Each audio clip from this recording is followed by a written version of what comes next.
We're glad to have you joining us today for our interview with the SBC Issues Group in the Facebook group with Jared Moore. Jared is one of our presidential candidates that's being nominated at the SBC annual meeting in 2024. So we're glad to have him joining us tonight.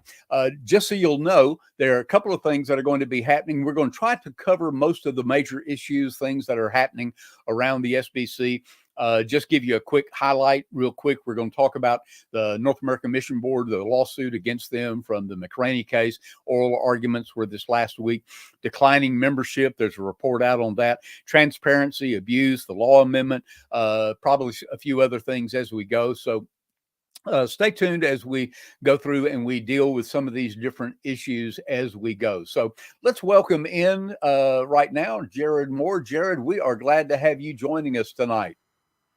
Bobby, thanks for having me, brother. I appreciate you. Well, it is good to have you with us, and I hope that we're able to let you be able to share some of what you think about some of these key issues and key things that are happening right now in the Southern Baptist Convention. Without a doubt, there are a lot of things that are happening, but let's kind of go ahead and just jump into it as we get started, and we'll just try to keep the pace moving as we go, but giving you enough time, hopefully, to respond. But let's begin with simply asking you the question, what makes you alike and different from our most recent SBC presidents like Bart Barber, Ed Litton, J.D. Greer? What is similar and what is dissimilar between you and them? Sure. Out of those three presidents, I'm most like Bart Barber. And Bart Barber loves the Southern Baptist Convention. He believes he's doing what is best for the Southern Baptist Convention. Bart, whenever I was the second VP of the SBC 10 years ago, 11 years ago, Bart was the first VP and Fred Luter was the president. And, Bart believes he's representing grassroots Southern Baptists. That seems to be his goal. And that's, I hope to represent all the SBC. But I do disagree with Bart. I'm in favor of the law amendment, for example. I'm 100% in favor of the law amendment. I disagree with, all three of those men have said same-sex attraction is not sin. And I believe it is sin and that Jesus can transform any sinner. And so, there are many things we disagree on, but I'm most like Dr. Barber. Okay. Well, let's move on and jump into a couple of these issues. Well, one of the things that we want to discuss, at least at some level, is where we are now related to the Great Commission Resurgence. Now, the Great Commission Resurgence was passed back in 2010 by the Southern Baptist Convention. A lot of controversy at that time over whether to or whether not to, and all that kind of thing. We won't get into all that at this point, but I want to take just a minute to ask you to talk to Baptist Bill. Now, I'm going to say Baptist Bill is a guy who's in just a normative size Southern Baptist church. Bill is a member there. He's not a pastor. He's not wrapped up in all the politics within the convention. He's not involved in a lot of that other stuff. But this year, he's going to get to go to the annual meeting in Indianapolis. He's excited to go, but he needs to know a little bit more about some of these issues. So I want you to talk to this guy sitting in the pew who doesn't know a whole lot. Help him to understand exactly what was the Great Commission Resurgence, what was its purpose, and then help us understand, have we been able to achieve that? Or are we going where we ought to? Help him understand that for us tonight. Yeah, my understanding of the Great Commission Resurgence was they want to reach more people, but they want to reach more people by having a more top-down mentality for doing ministry. And so, I think that you saw a big emphasis on reaching cities, which we should have a big emphasis on reaching cities. But over 85% of the cooperative program dollars come from the 14 southern states. And so by emphasizing the cities and neglecting the rural communities, what you saw was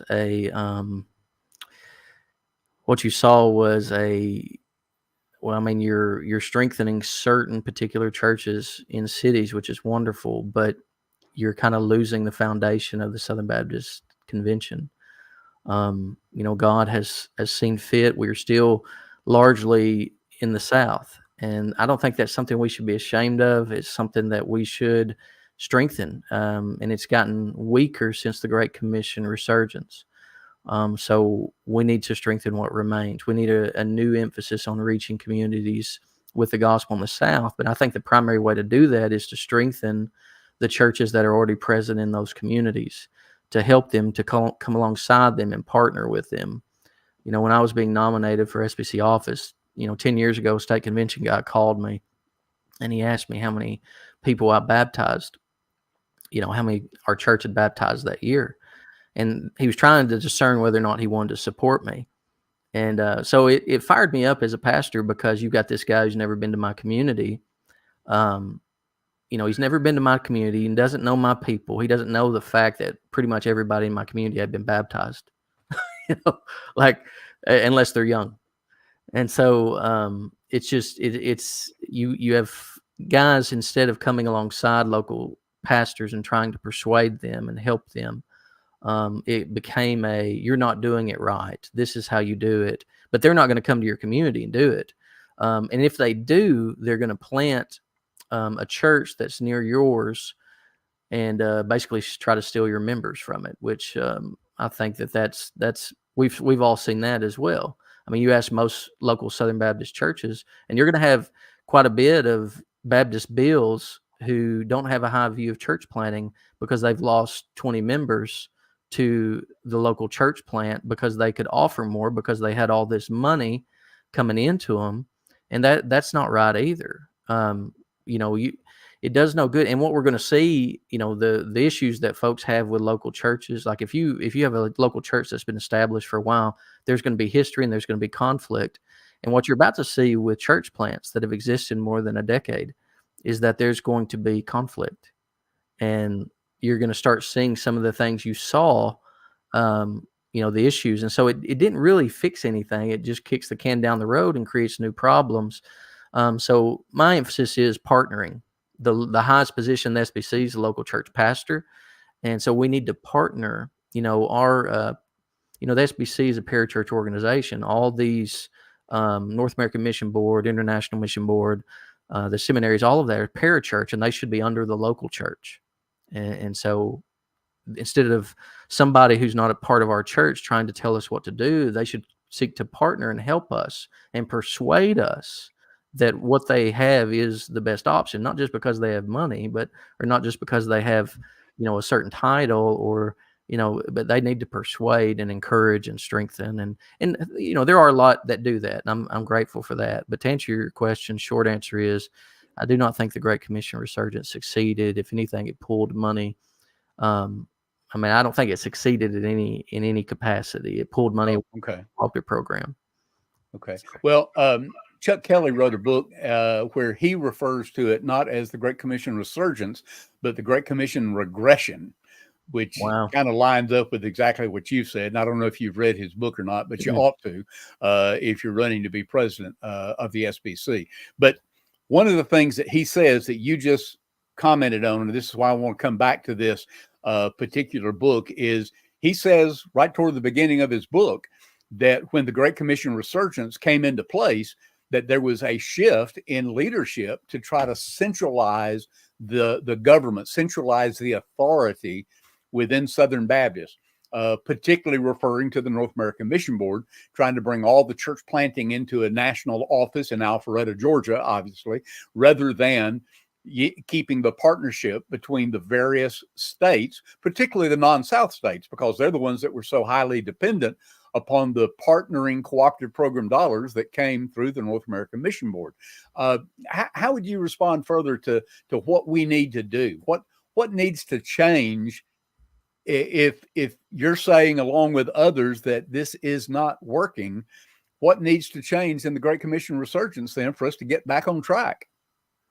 I would love to see an emphasis on local churches planting local churches. And by that, I mean like old, some of the churches that have been established for decades.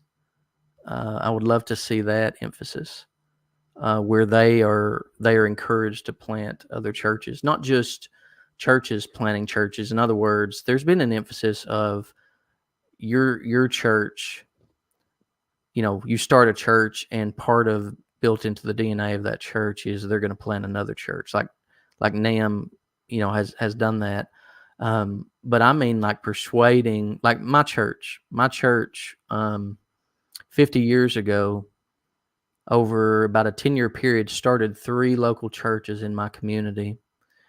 2 are still in existence. One just celebrated their 40th year, and they're about double the size of my church. And then another church, and these are Southern Baptist churches that this church started, and it was before I came.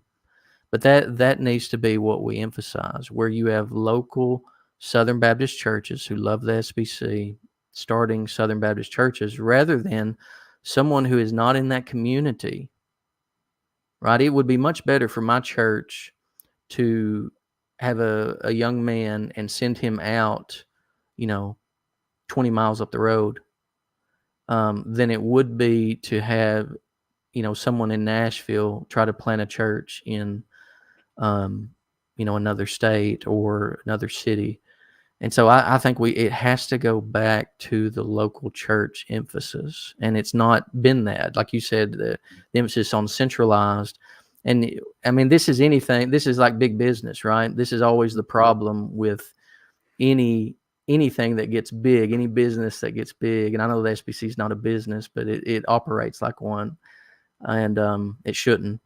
But I know, like, my father-in-law worked for Frito-Lay forever, and he would have like corporate guys making decisions that literally hurt his sales and made him unable to do his job. Like, it hurt the business to do it their way. Somebody in the C-suite making the decision isn't working on the sales floor. Yeah. Sure. You've got people who aren't in your community making decisions, and that should not be the way. You need to get with the local pastors and equip them and help them to start local churches.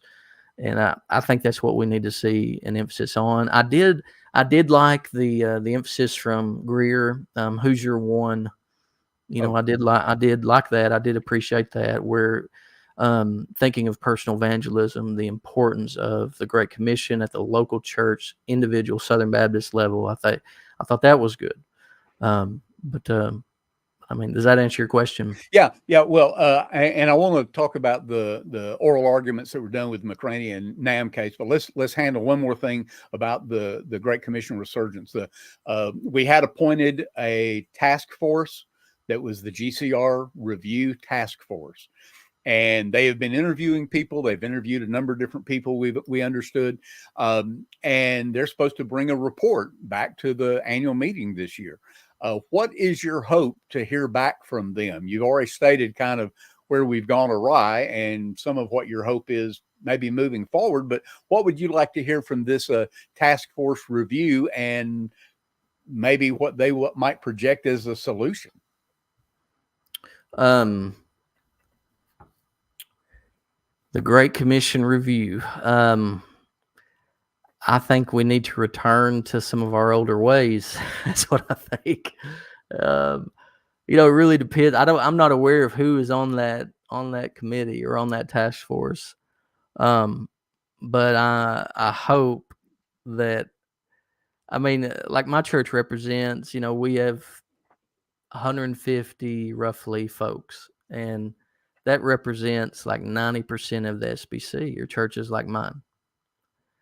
And so my hope is that they will ask the question and seek to answer, how do we partner with 90% of the SBC as well as the 10%, but how do we partner with those churches to help them reach their communities with the gospel? That needs to be, instead of like, they're doing it wrong, so we need to go reach it, or we need to plant a church that's 5 miles or 2 miles from that church so that we can do it the right way.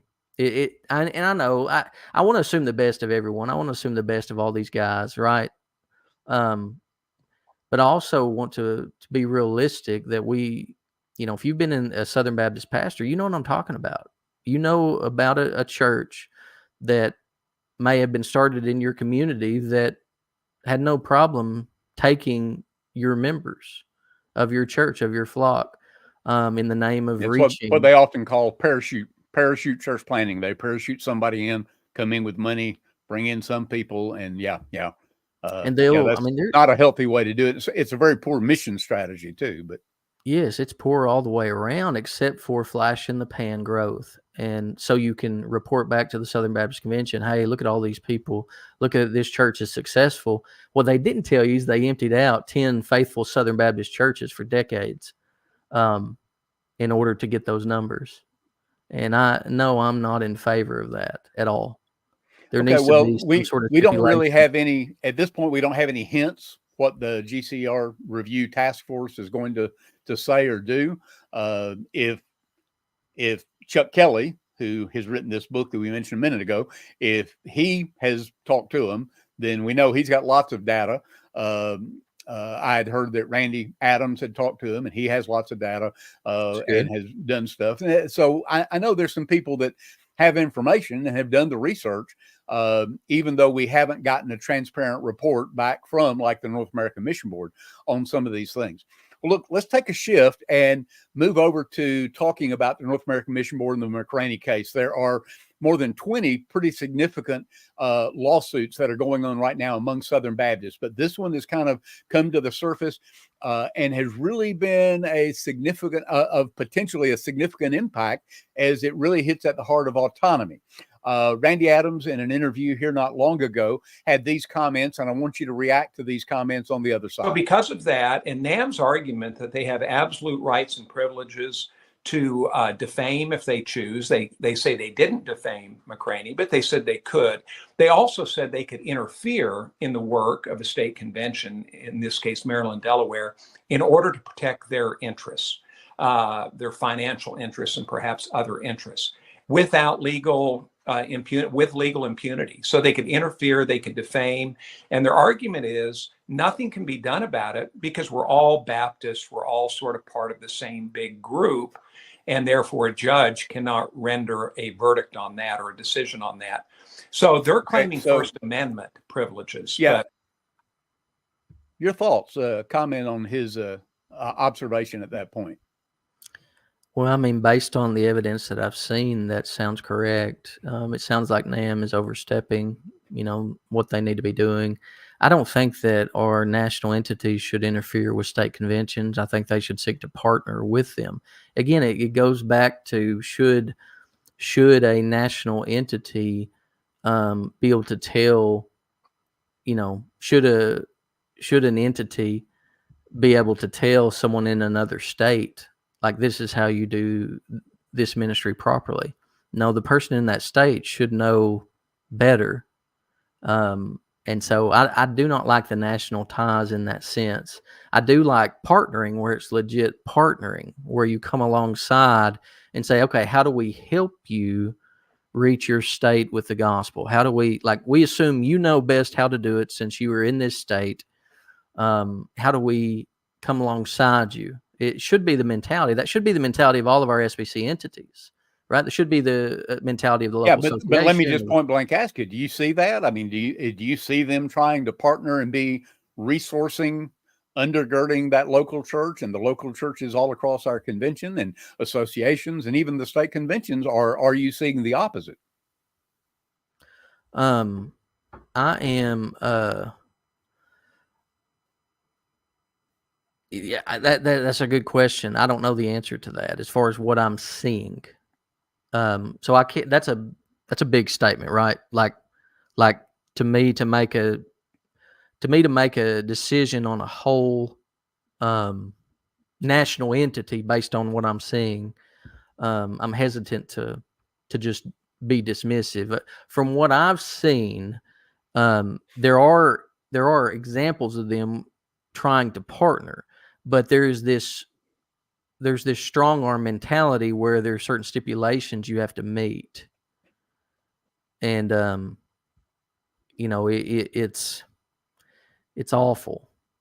It's awful. Well, and obviously not being on the inside of every every negotiation or whatever. You don't know all the details, but just the information that we've gotten that's kind of been revealed, I guess you could say, on the outside has brought some concern. Let's jump onto the oral arguments that were had just this last week. And the Mccrainey lawsuit was taken to the U.S. Fifth Circuit Court of Appeals. And at the U.S. Fifth Circuit Court of Appeals, there was the arguments between the attorneys for both sides argued back and forth.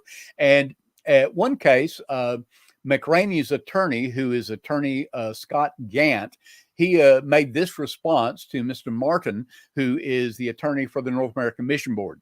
And this is what he said. He said, Mr. Martin seems to be suggesting that somehow, because BCMD, which is the Baptist Convention of Maryland, Delaware, and NAM agreed to do some work together, that immunizes NAM from claims by Dr. Mccrainey on the notion, and he cites Watson, which is a court case, for this notion of implied consent.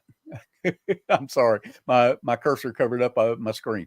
But implied consent, meaning that as long as there was some kind of agreement for you to be working together, that there's an implied consent, you're covered. This was in the midst of an argument that was saying that the governance of the North American Mission Board, because this is the way they govern and what they decided to do as far as the mission funds and all the other things that were done in this partnership, that they had the authority to do this without impunity. And that's what Randy Adams said a moment ago in that short clip that we showed at that point. What do you think ought to be our response to the North American Mission Board implying that they have the authority over one of our state conventions?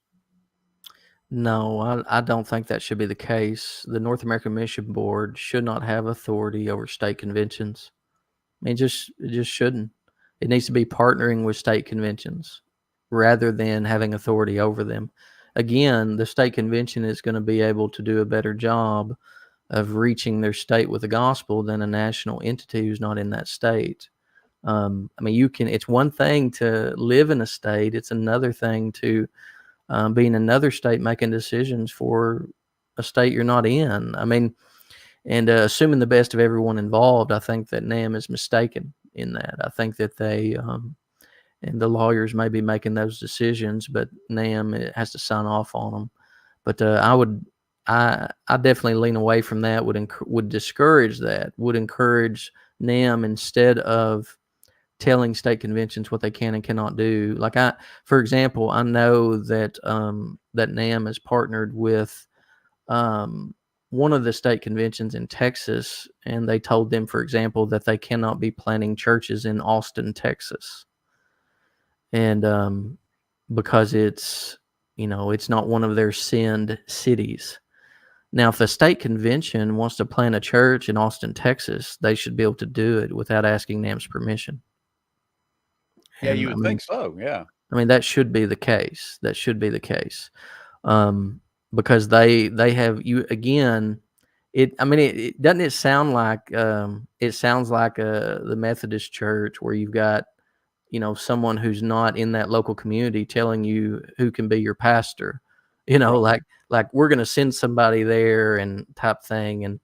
And look again, that's the comparison that's been made sometimes, is this shift or apparent shift in the way they're trying to operate is much more like the Catholic Church, the Methodist Church. In fact, you and I were talking before we went on air a while ago.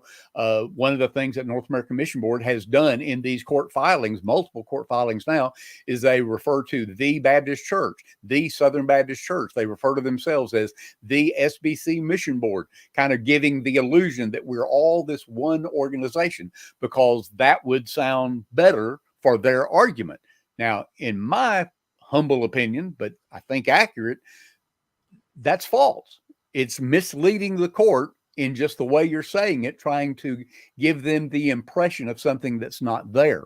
In fact, one of the things, let's go ahead and look at this real quickly. One of the things that we looked at earlier, and this is from previous court cases, in the Mccrainey versus NAM case back in 2018 and 2022.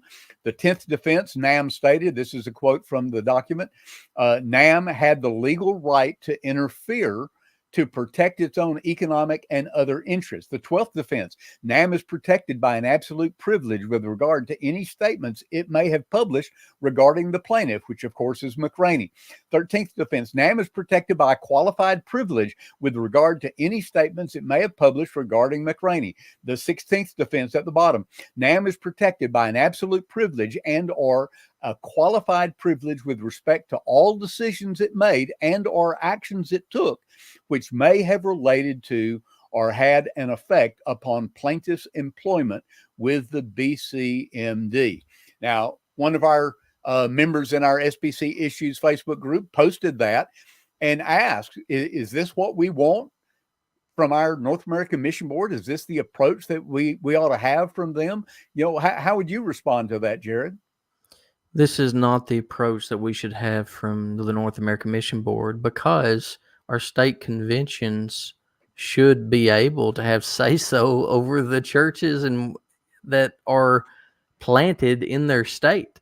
I mean, and the state convention should partner with local churches in their state. I mean, this whole top-down mentality, well, I mean, it's not Baptist, and we need to get back to the local church level, and our parachurch organizations serve the local church instead of telling the local church what to do or telling, you know, the lesser parachurch organizations. Like, for example, in Texas, there's no way Texas Baptists have okayed NAM to tell them where they can plant churches. There's no way that Texas Baptists would be okay with that. No way. And so for them to be able to say, hey, you can't plant churches in Austin, I think that is mistaken. It needs to return back to a partnership, a legit partnership, rather than you're gonna plant where we tell you to and things of that nature. I don't think that's best for the SBC. Yeah, it's well, too much power for an entity. I was going to say, it seems to be a bad implementation of the Great Commission Resurgence, if that's how it was interpreted, at least on that side. Sure. Let's take a shift. Lifeway Research has published an analysis, and they analyze the annual reports that are turned in by churches every year. Someone posted this in our group and wanted to ask you about this. They said the Lifeway's research analysis of the 2022 annual church profile of the Southern Baptist Convention showed 1,253 congregations have left the SBC since 2021. We have seen more and more of this, it seems like. I was trying to remember, I think Randy Adams, when he was running for president, used the number like a little over 7,000 had left the convention in the previous 10 years at that time. But 1,200 plus churches seems like a lot of churches to have left, more than just what would normally have we lose in the sense of just churches that close because of age or whatever. What do you think about so many churches leaving, and why do you think that is? I think that number is indeed discouraging. I hate to hear that any Southern Baptist church would leave, but there is a growing emphasis upon independent, non-denominational churches, right? Non-denominational churches that are actually Baptist. Right? Like, whenever someone says, I go to a non-denominational church, oh, well, how do you baptize folks? Oh, so you're a Baptist church. But, and so you have this growing, part of it's the expressive individualism of our culture and how that has seeped into the local church.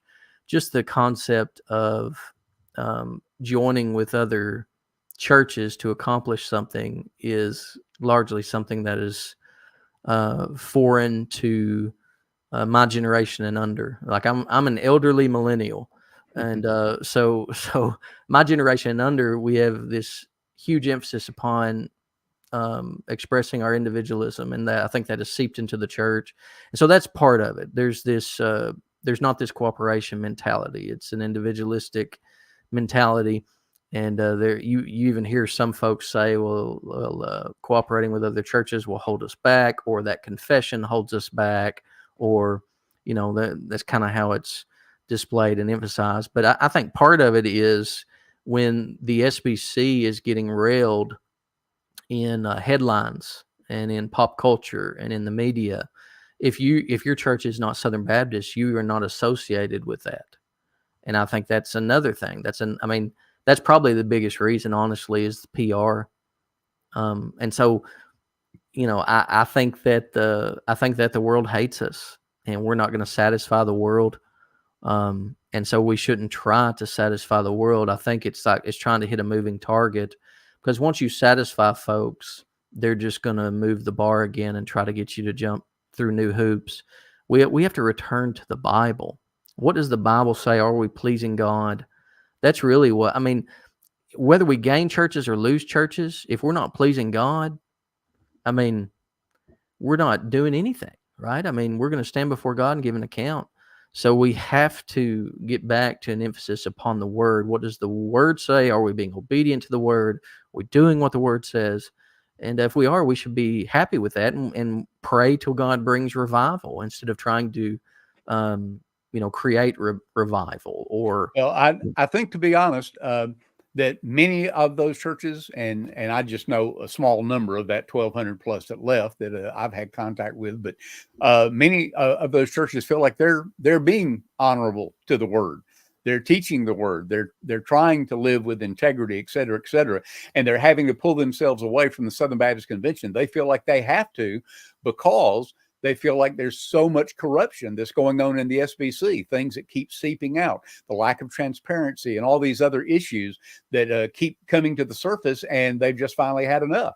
That's why most of our state conventions, maybe I shouldn't say most, I don't know a poll of 100% of them, but I know a number of state conventions now permit churches to restrict their funds. In other words, they can say, hey, we don't want any of our cooperative program dollars going to the North American Mission Board because of the lack of transparency, or because of whatever to the ERLC or whatever. And so they give their money, but the state conventions now have had to start accommodating that request from churches, because there's so much upheaval.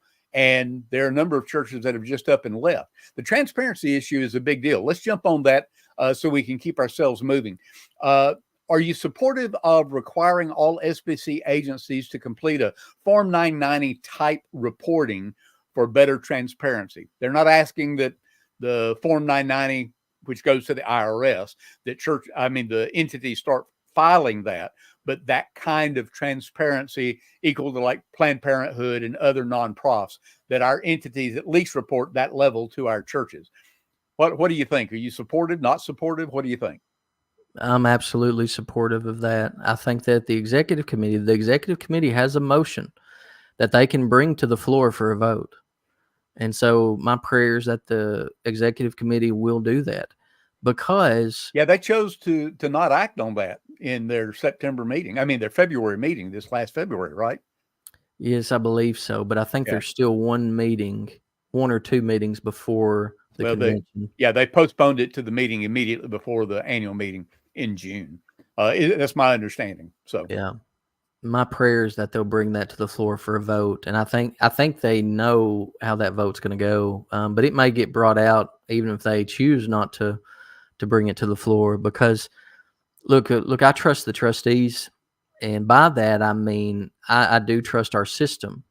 But just because I trust the system doesn't mean that Southern Baptists do not have a biblical and moral and ethical right to know how their money is spent, or how God's money is spent. I do trust our system, but also it helps to hold the entity and the trustees accountable to the Southern Baptist Convention. Transparency does. What happened at Southwestern with their financial spending under Adam Greenway? The trustees were aware of it, knew about it, permitted it until they didn't permit it.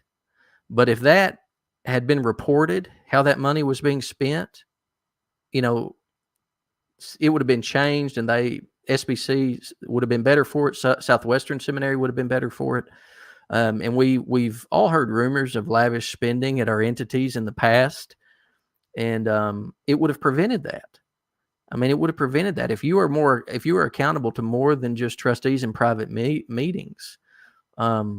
And at the local church level, you talk about talking to, what'd you say, Bill, Baptist Bill? Yeah, let's talk to Baptist Bill. Help him Yeah. understand this. Yeah. Yeah. Baptist Bill wants to know how the money his church gives is spent. Yeah, absolutely. He wants to know how that money is spent. And so I think that we should know, and we should know how much our entity heads make, how much the VPs make.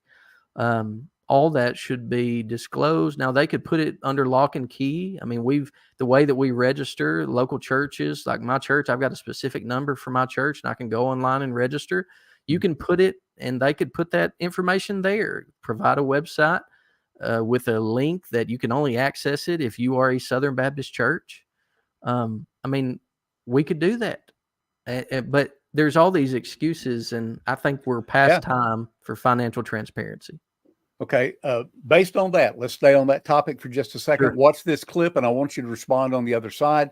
And this is from another podcast that was done where the issue of financial transparency and the North American Mission Board came up. Brass to sit there and tell the Gibson County pastors and several others that our small gifts matter not to him, or gifts matter not to him. That's a Tennessee pastor. We did get permission to be able to publish that and dialogue about that. Mark, what would be your response to that kind of statement being said to a group of pastors in a local area? Try that as a pastor in any church and see how long you last as the pastor of that church. It's unbelievable that someone would downplay the giving of local churches. As Southern Baptists, back in the day, you had the cooperative agreements where the Association of State Convention and the national entity worked together. What's your response to that as we hear that?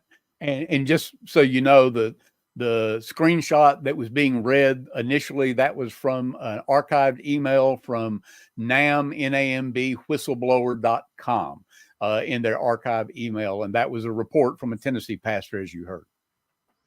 And what the issue was that Ezel at NAM saying he didn't care? Yeah, what set that up was this pastor had tried to get the salary structures from the North American Mission Board, just like you just mentioned. He had requested that. He had called NAM multiple times. And what happened was NAM, those representatives he was talking to, told him the only way to get that is to go to the annual meeting floor. So he had gone to a microphone at the annual meeting in Nashville. He had made the request. They'd put him off. And Ezel was in a meeting of the West Tennessee pastors in that group where that pastor was that tried to get that information from the floor. And he brought it up again to Ezel, and then that was the response that was being read from that email that was accounted there. Yeah, no entity head should ever say anything like that. I mean, the widow's mite's kind of a big deal, right? I mean, you really want to put up as a model these giant mega churches that give 1% to the cooperative program because of the amount they give.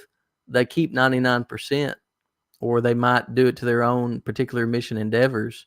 But whenever I was being nominated for SBC president, I was SBC president a decade ago. My church gave 16% to the cooperative program. And but we were a small church, and so it was like 16,000. That should be what is emphasized. But these other guys, they're the ones that are celebrated because their budgets are $100 million. And I'm not saying that I should have been celebrated, but I am saying that my church should have been celebrated. That needs to be the ones that are exalted, the churches that are sacrificially giving towards Southern Baptist causes. Though that should be the model. That should be what we exalt. Not how much money you give, but how much is your church sacrificing to give towards missions to reach the world with the gospel. Right. Exactly. That should be the emphasis. Yeah. No doubt. I know when I was pastoring in Oklahoma a number of years ago now, but the church I pastored gave 32.5% to the cooperative program, plus another 7.25% to the association, another couple of percent to other mission type entities. So I mean, 40% basically of every dollar came into the church, went to missions in some way, shape, or form. And some of the folks in that church were pretty aggravated when those being presented to serve the Southern Baptist Convention in the president and other positions were coming from churches that gave 0.5%, gave 1%, gave 1.2%, because they would brag about they gave $750,000. Yep. Well, my soul, $750,000 was 3 times what our total budget was, or close to that. In our church, and we didn't run but 220, 225, 230, on a Sunday morning, which is larger than many churches in the Southern Baptist Convention.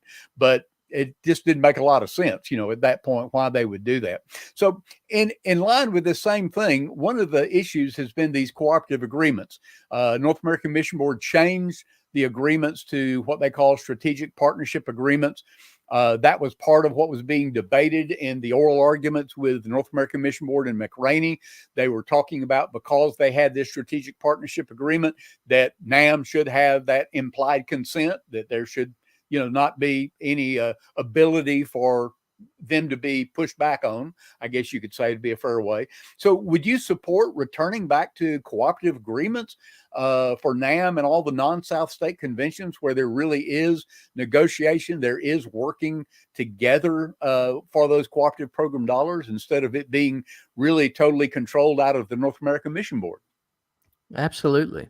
I do not think that the North American Mission Board should control all North American missions whenever we have state conventions that have responsibilities to those local states. To me, you tie their hands, right? You basically hinder them from doing their job. I mean, if a state convention thinks they need to plant churches in Austin, Texas, they should be able to do it without getting permission from NAM, right? I mean, this should be common sense, right? I mean, they are there. You have people willing, you have people wanting. Southern Baptist. So why can't that happen? And so I would encourage NAM to go back to partnering. And my prayer is that would be the case. And it's surprising that that Texas Baptist would be okay with that. But I think they're okay with it because I wouldn't say they're okay with it. They just don't know. They're not aware that that NAM has not permitted that from the state convention. Well, hopefully you can help continue to educate Baptist Bill, because Baptist Bill, that guy in that church running 75 in his little community, when he goes to the annual meeting, he's going to be quite impressed. Going to the annual meeting is a big deal, and it's a lot of smoke and mirrors, and in a good way, a lot of ways. But the reality is there's a lot of stuff happening behind the scenes that he's not really fully aware of. And one of those kinds of questions partially came up in a thread in our SBC issues group not long ago. And I want to pose this to you, see how you would respond. How do I know that the money our church donates through SBC causes for the purpose of missions will not be used to pay the cost of legal representation and even judgments against entities? Now, here we're transferring into concern about the abuse situations, concern about the Mccrainey case with NAM, all these other legal, like I said, there's more than 20 that I'm aware of, legal cases pending. How can we, and how can you, as the president, assure our people that the money they give every Sunday for missions and give to the cooperative program is going where it is supposed to be going? Well, based on the SBC right now, I cannot assure you of that, because you have, for example, the ERLC just designated $250,000 to go to, and we assume that is Cooperative Baptist dollars, because what other monies do they have coming in? Going towards the, it's the abuse task force, which has turned into something else, but they're starting a nonprofit. So eventually that money will go towards that nonprofit. Yeah, the Abuse Response Commission. Yeah. Yeah. ARC. And that is done without the vote of the convention.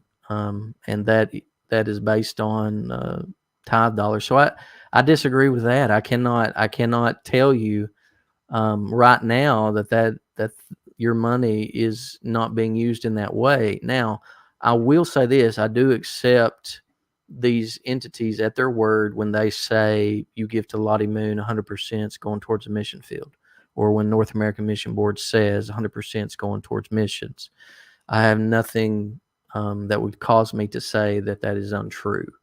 But as far as cooperative program dollars, there's no way that it's just going towards missions. I mean, there's no way based on how much has been spent.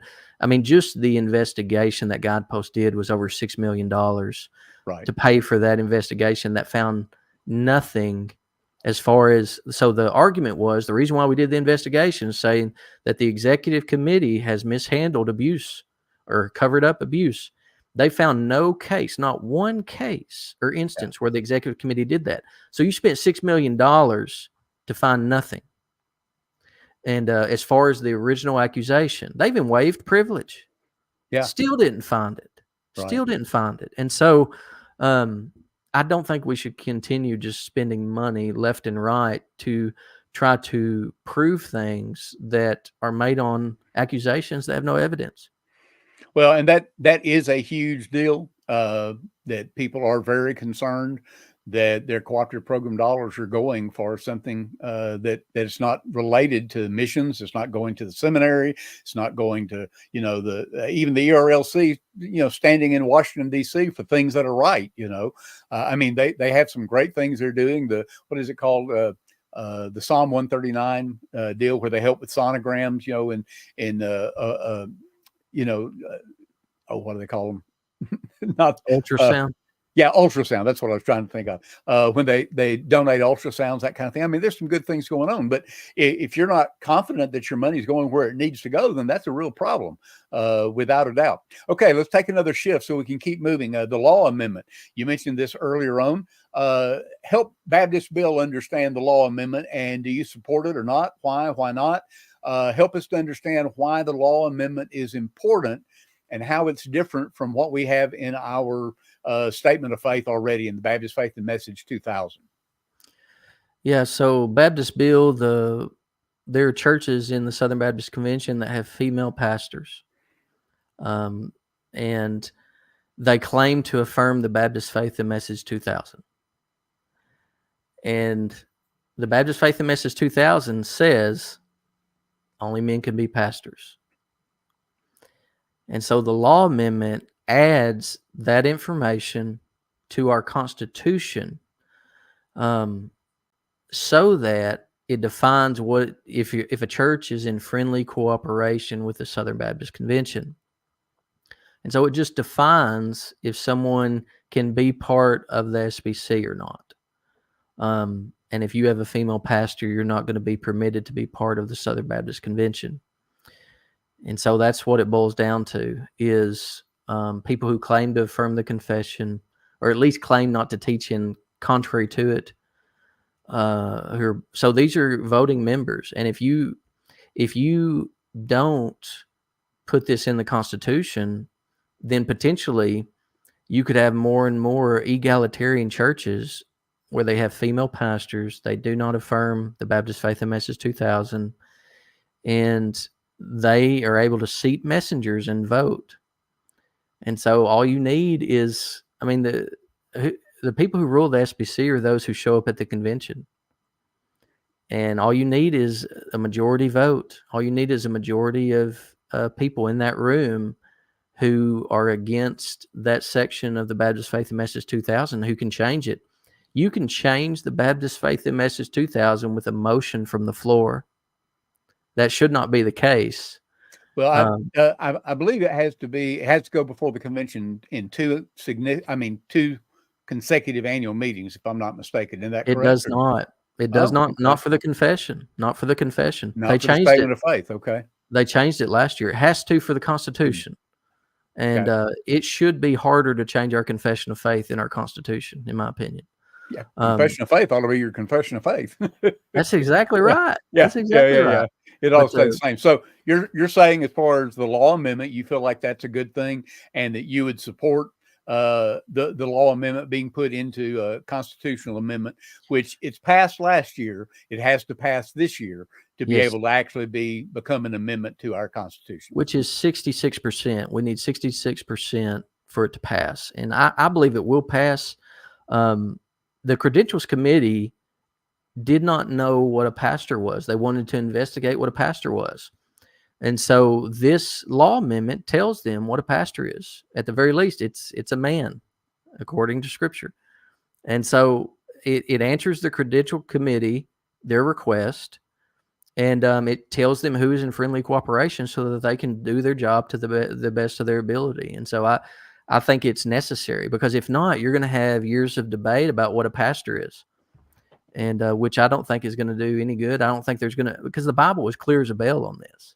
I mean, it's been clear. I mean, most local churches throughout history have understood that only men may be pastors. It's only been in the past, 150 years where that's been in question. Yeah. Okay. So the law amendment, you're going to come out on top and in support of that. Well, let's wrap Absolutely. up with one big topic at the end. We've got about a little less than 10 minutes to finish up today. And let's talk about what your view is on the abuse issues that are happening within the convention. Kind of give us an overview, kind of what's the 30,000-foot view of what's happening relative to the abuse cases that we're seeing surface within the convention. Yes, some evil people in local Southern Baptist churches have sinned heinously. That's what has happened. And the SBC, the original accusation was made that the executive committee had mishandled abuse reporting. That has been disproven. I mean, Guidepost did not find any evidence of that. The DOJ, the Department of Justice, has not presented any evidence of that either. So you've had two independent investigations that have not proven that. And so the issue is at the local church level. It is not at the, it's not systemic. It is not throughout the SBC. And with systemic, I mean that this is not something that is a Southern Baptist polity issue. This is not something that the system of Southern Baptist life produces abuse in the local church. That's not the case. These abuse cases are the exception, not the rule. Now, they have been treated like they are the rule. And we've spent over $10 million so far in the SBC investigating and trying to respond to this abuse. But here's the issue. I think it goes back to all that we've talked about. You have to persuade local churches to respond. And so that's got to be the emphasis. It's not this browbeating, you have to do it this way or you don't care about children mentality. It's not something that an entity, a new group, I'm totally against this ARC group because I think it just adds a middleman. Like the local churches, if you hear a case of abuse, you immediately call the local authorities. You don't pick up the phone and ever call some private organization and ask them to help. And when you're hiring people, you call wherever they came from, you call their references, and you ask for a reference from that reference, and you call them, and you Google their names, and you background check them. Right. And right. you do all that trying to make sure that you're hiring someone who is trustworthy. But what would be best, Southern Baptist, is if you raise up and hire people from your own church that you've known for 20 years. That would be best. Yeah, that would be wonderful for churches to be able to do that. Yeah, yeah, you're right. Yeah, yeah. I think that Yeah. that would be Now, best. you use the word systemic. Do you think this is a systemic problem? Yes, no, and if so, or if not, why? No, it is not systemic, because that would mean that the system created it and perpetuates abuse. And any pastor that claims that it's systemic needs to confess how much abuse his churches have participated in if he's Southern Baptist, because he's part of the system. All Southern Baptist churches are part of the system. So to make that statement, I think is wicked. I think it is libel. I think it's slander. You should not use and say that it is systemic abuse in the Southern Baptist Convention, because that's false.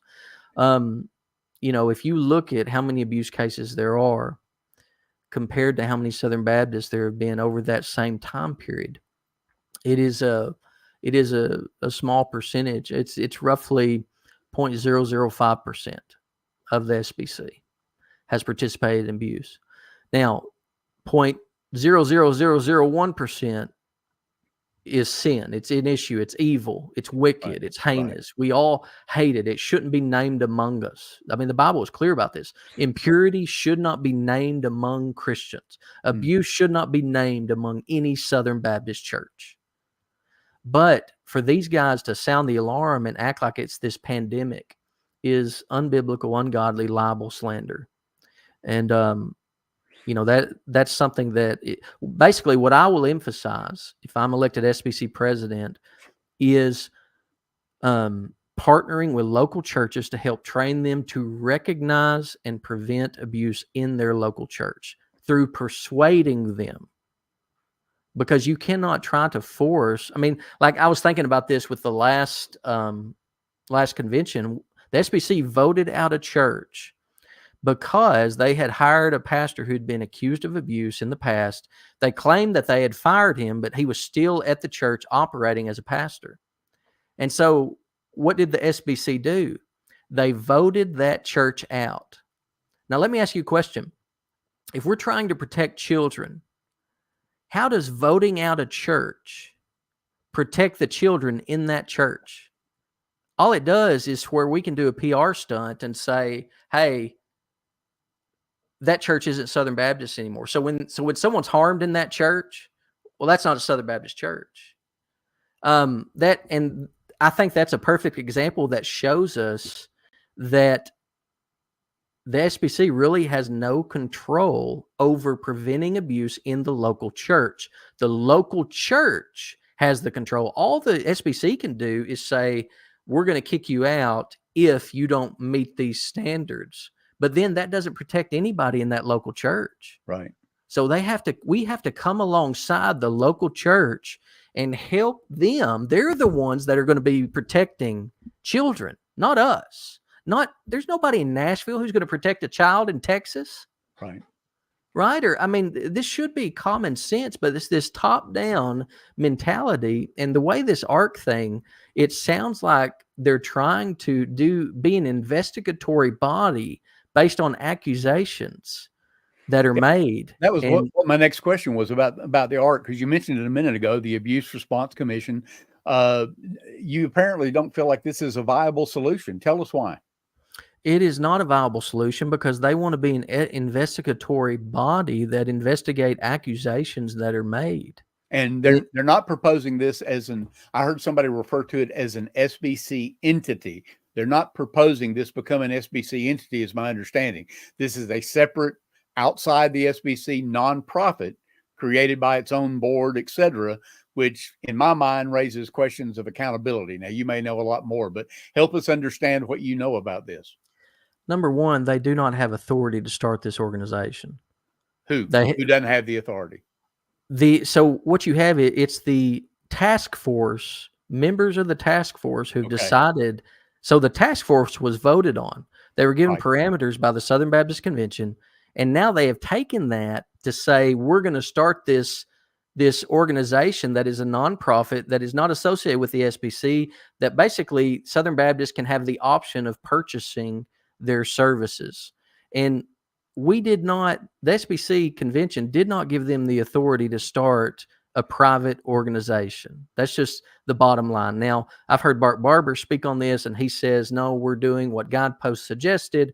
The bottom line is that, I mean, imagine trying this in the local church. Imagine trying, say, oh, you know, and this is unprecedented in Southern Baptist history. There has been no nonprofit started by a task force. It makes me be like, I asked some buddies the other day, if I become SBC president, could I start a task force that investigates the sufficiency of our seminaries? And then I'll start a nonprofit seminary as a result of that investigation. It's the same thing. It's what they've done. No, you're trying to follow the logical steps that have seemed to have been followed at this point. I see what you're saying. Yeah. Yeah. It's unprecedented in Southern Baptist history. It should not be happening. And it adds a middleman whenever these people should be calling the local authorities. Instead, what I would be in favor of is the executive committee working with local churches to help train them in how to recognize abuse, good hiring practice, good background screening for volunteers, all things of that nature. So basically training and partnering with the local church is what I think the emphasis needs to be, rather than creating a group that's going to be like an FBI agency for Southern Baptists where they investigate. I don't even know how you could do that, how you try to police the whole world. They're just going to have to call, they're just going to have to call the local authorities too. And how are victims going to get this number, right? To call, you can't even get victims to call 911 hardly. Well, and based on what you're saying, though, the problems we've seen that have surfaced with the North American Mission Board and the way they have been representing Southern Baptists in the court system over the last 6-7 years is this connectionality that's being formed. And from what you're saying, if I'm hearing what you're saying correctly, then we're basically saying that we want this organization to be basically doing the investigation of local churches. It's a supervisory, almost, I guess supervisory isn't the right term, but they have some authority over them. They're going to be investigating them, et cetera, which means there's got to be some accountability. I mean, if there's responsibility, there's got to be accountability, right? I mean, am I misinterpreting that? They will not be accountable to the SBC. They will have no trustees appointed by the committee on nominations. They're not going to be like Guidestone. They're not going to be like Lifeway that we one of our funded entities. Right. One of our, but they have sought out funding through SBC entity sources like Sin Relief. They wanted to get additional money from them. ERLC, you mentioned, others, they would like to get money, to help fund it at that point. To me, there's a lot of unanswered questions relative to it. There is, and my biggest issue is that there's no proof that a child is safer today in the SBC than before we spent $10 million. Yeah. And so why are you continuing to throw money at this whenever there is no evidence that you're protecting children more than before? And it's got to be this. I mean, that's the question they need to answer. They need to start giving. Have you seen the toolkit that they put together to help churches? Yes. To me, that's one of the few, but one of the really helpful things that any church can get, and really, really helpful for a church to have that, because that's on the front end. That's a preventative. Yes. At that point, to help our churches be aware, and that back to your phrasing, that's protecting kids. That's protecting children, because you're putting in place the kinds of screening, kinds of protection, all that kind of stuff. Well, Bobby, even with that, there's no evidence that will definitely protect. You know what I'm saying? Like, local churches. What did local churches do for thousands of years? Was just abuse rampant everywhere? Or like, I was never abused in the local church. Now, how did that happen? So you were never abused. How did that happen? Did your churches have that policy in place? Like, how did it happen that we were safe? So anyways, that's what I mean. Like, we're saying that we're going to prevent it. And what we need to be saying is we believe this is the best application of biblical principles concerning accountability in the local church. That's what we need to be arguing. Yeah. Okay. Instead of saying we're going to actually protect kids. No, wait a second. Churches have been protecting kids for hundreds of years. And you're going to start like, and that's the thing. Like, would some of these abuse cases, would they have been prevented if certain things were implemented? Possibly, possibly not. It's just an evil, heinous thing. The best thing that can happen is honestly a local church. Everybody in that local church, and exercising Billy Graham rule, right? Don't get alone with someone you're not married to, and have two adults dealing with the kids. Like, there's some real basic rules. Yeah, there are basic things that we need to be persuading local churches to do. And even like whenever you take a kid home on a van, you need to have another adult in there with you, or you need to do your stops to where you're not alone with a young lady. Or, I mean, these are common sense things that most pastors have exercised in their local churches, right? Yeah, and, exactly. Well, I know the issue of abuse is a big issue, and it's going to continue to raise its head in a lot of different ways. And I know that there are a lot of different opinions coming from different sides about what needs to be done. But as the president, you'll have some influence, at least have the bully pulpit, you'd say, to be able to try to help advocate for the things that are important that you've just mentioned. Well, look, Jared, we need to wrap up. Take just the last couple of minutes here to kind of share with those who are with us tonight, exactly kind of what would you like to see happen if you're the president? What kind of would be your kind of key points or key emphases if you are elected president? Sure. Lord willing, the law amendment will be passed, and I'll encourage the Credentials Committee to define cooperation based on not the the Confession of Faith, but the Constitution with the law amendment added. And financial transparency, I'll encourage our entities to be financially transparent to Southern Baptists so that all of us can be accountable to the local Southern Baptist churches. I want to emphasize biblical ethics. SBC has lost its prophetic voice.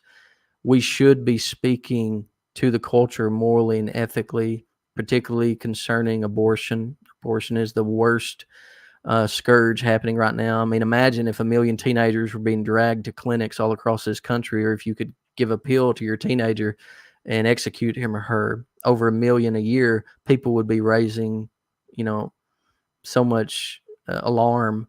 But because it's in the womb of a woman, people are silent, and they're not standing up for the unborn like they should. I'm an abolitionist. I believe that the unborn deserve equal rights that you and I have. And if someone voluntarily executes an unborn baby, everyone who's involved in that should be legally and morally and ethically held accountable for that. And not only that, but the LGBT issue, you won't ever hear me saying that the Bible whispers about homosexual sin. You won't ever hear me saying that same-sex attraction is not sin. You won't hear me trying to justify trans desires like we've seen SBC presidents do in the past 5 to 10 years.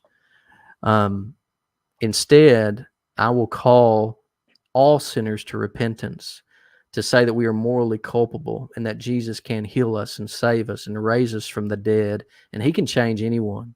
He can change anyone. Also, I want to emphasize reaching rural communities with the gospel. We need to strengthen what remains.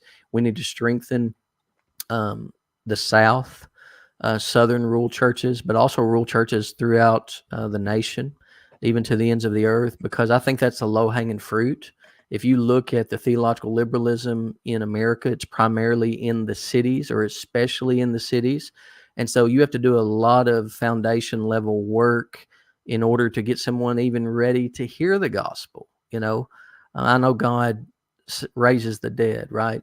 I mean, you can preach the gospel and anyone can repent and believe, right? The Lord works miracles. But if you're looking at it from a strategic standpoint, the low-hanging fruit in America is the rural communities, and they've been neglected. And I want to see a re-energized emphasis upon reaching rural America with the gospel. And finally, the most important thing the SBC president does is appoints the Committee on Committees, which chooses the Committee on Nominations, which nominates every open trustee position at every SBC entity. And so if you put a liberal SBC president in there for 10 years, all your entities will be liberal because the trustees at those entities will be liberal. And so that's the most important thing the SBC president does. So I will appoint people to that committee who affirm and practice the Baptist Faith and Message 2000 in their churches, who believe that only men can be pastors, who believe and teach that LGBTQ plus and pedo attractions are sin, who believe and teach that abortion must be abolished, and that the unborn deserve equal protection as any other citizen. And also, they have to believe that the SBC entities should be financially transparent, and also believe that the SBC should renew their emphasis on reaching the rural communities with the gospel. And so that's the criteria I'll use to appoint the Committee on Committees. Very good. Well, Jared, thank you so much for joining us tonight. We appreciate you being a part of this interview series that we've been able to do. And we appreciate you taking the time out of your schedule to do that. Bobby, thank you so much, brother, for having me. You've been very kind. Thank you. Join us again for our next interviews in the coming days.